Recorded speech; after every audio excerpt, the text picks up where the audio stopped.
Angin kencang dah lalu. Dia dah sapu habis kemah kat bawah.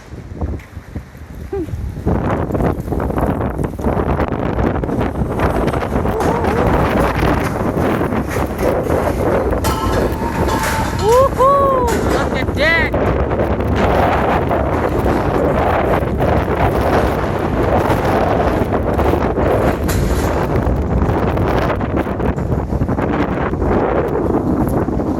Itu dia tuan-tuan. Kuasa Allah.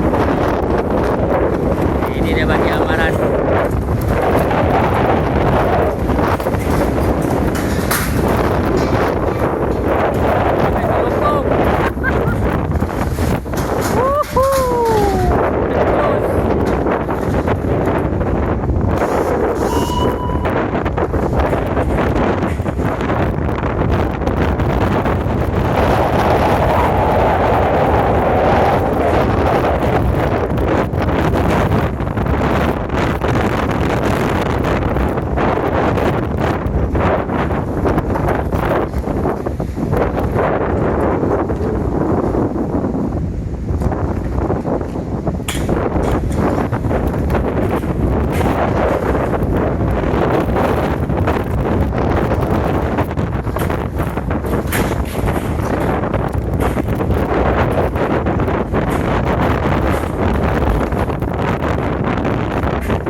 Dah geda sekejap.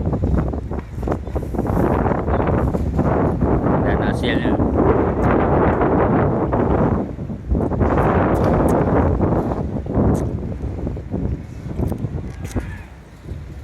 habis musnah. 3 kemah depan habis musnah.